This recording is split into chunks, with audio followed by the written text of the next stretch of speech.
You know that feeling when it just seems like everything's going sideways and your head is just swimming with negative thoughts? We've all been there. Oh, absolutely. It's such a common thing.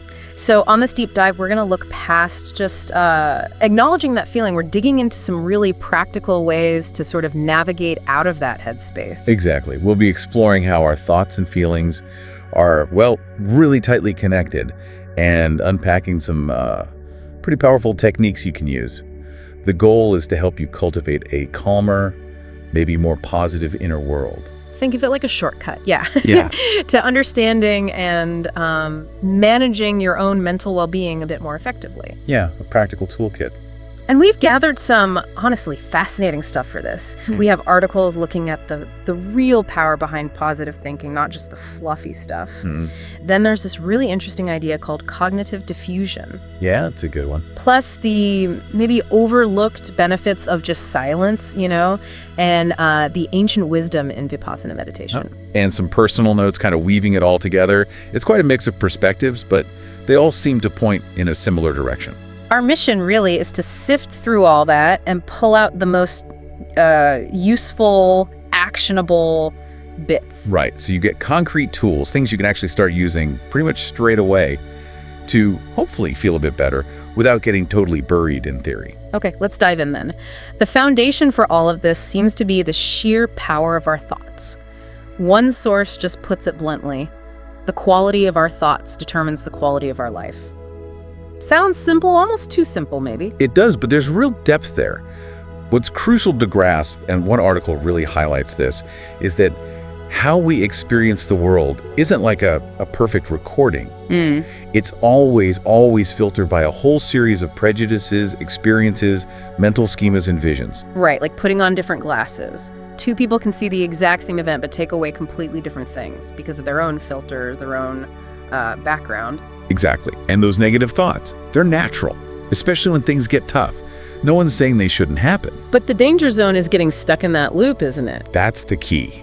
When you get caught, it just drains you, leads to more negative feelings, and honestly, it makes it really hard to see any way out or take any action. Yeah, it clouds everything. But the good news, and this comes through strongly in the sources, is that cultivating a more positive way of thinking isn't just, hoping for the best. It's active. It's presented as a genuine skill, a real technique that you actually have to work at. It's about building self-esteem and making a conscious choice to look for solutions or opportunities, even in difficulty. And this is where it gets really interesting for me. It's not just about feeling a bit less gloomy. Right. The research suggests that a more optimistic view actually changes how you handle stress.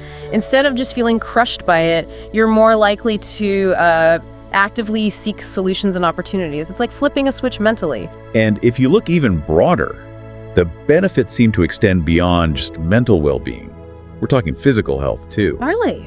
Yeah, studies link positive thinking to tangible things like a stronger immune system, better cardiovascular health, and increased longevity. Wow. Plus, it seems to help lessen the impact of things like depression and anxiety. That connection is quite something, and it kind of makes intuitive sense, doesn't it? If you feel more positive, more hopeful, maybe you're just naturally more inclined to do things that are good for you. Exactly.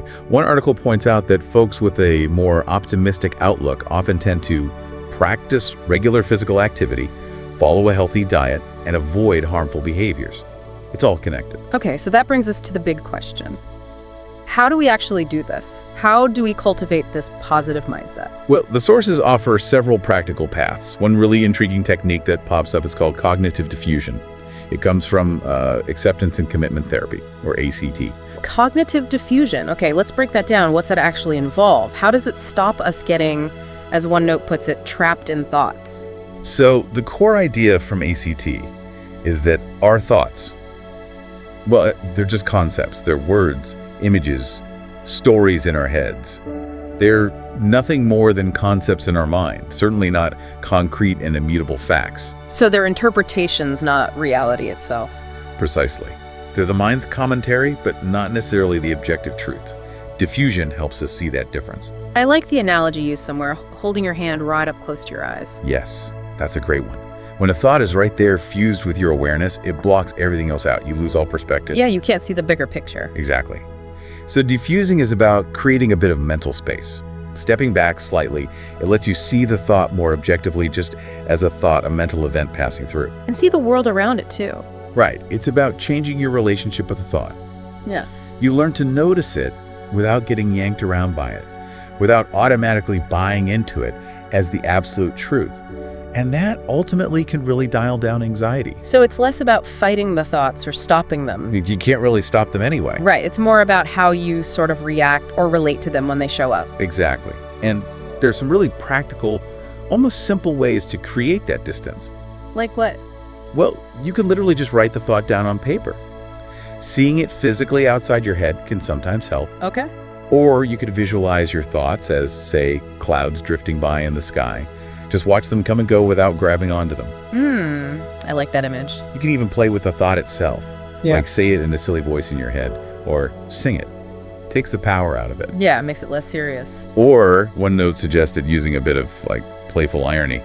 If a recurring negative thought pops up, you mentally go, oh, hey, you again. Still banging that old drum? That definitely lightens it up. And what about that phrase, prefacing it with, I'm having the thought that? How does that help? Yeah, that's a classic ACT technique. That tiny little addition, I'm having the thought that, creates a really important separation. How so? It frames the thought as an activity your mind is doing right now, rather than a direct statement about reality. I'm having the thought that I'm going to fail feels different from just, I'm going to fail. It makes it less absolute. Exactly. It lets you observe your own thinking process with a bit more detachment.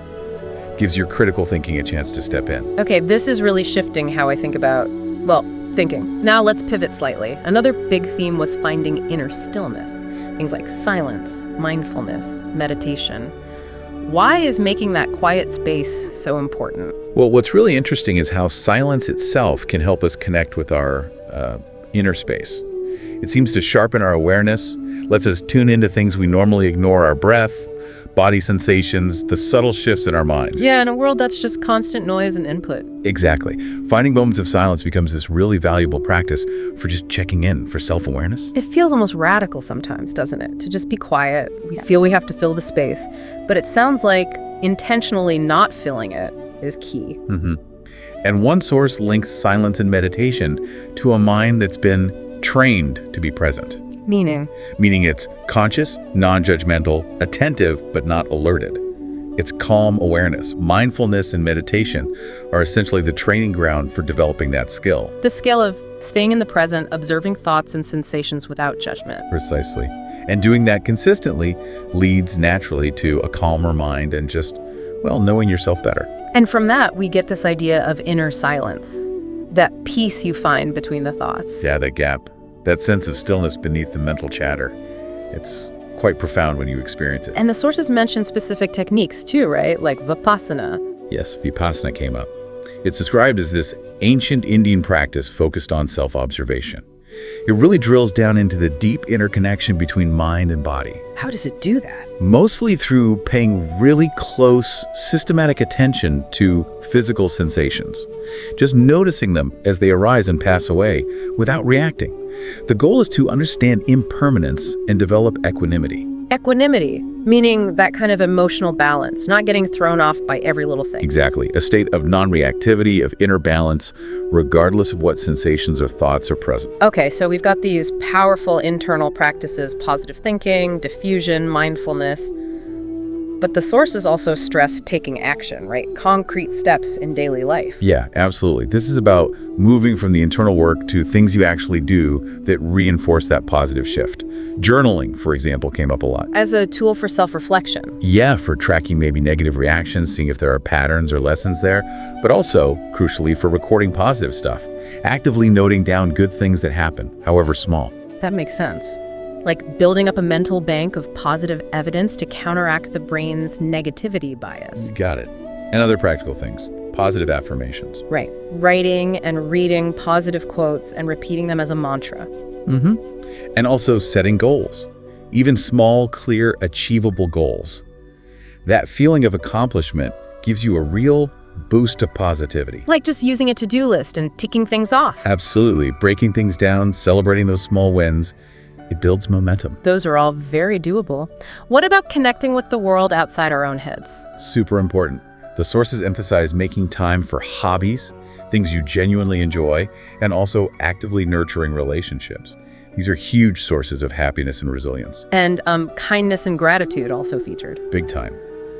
Actively practicing kindness towards others and consciously cultivating gratitude for what you have, these seem to create this amazing feedback loop, a circle of positivity that benefits everyone involved. So it's not just internal shifts, it's outward actions too. Definitely. The overall message seems to be about being proactive, about intentionally acting in ways that support your well-being, rather than just passively reacting to life's ups and downs. Okay, so wrapping up this deep dive, it's really clear just how much our thoughts shape everything, our perception, our feelings, even our physical health.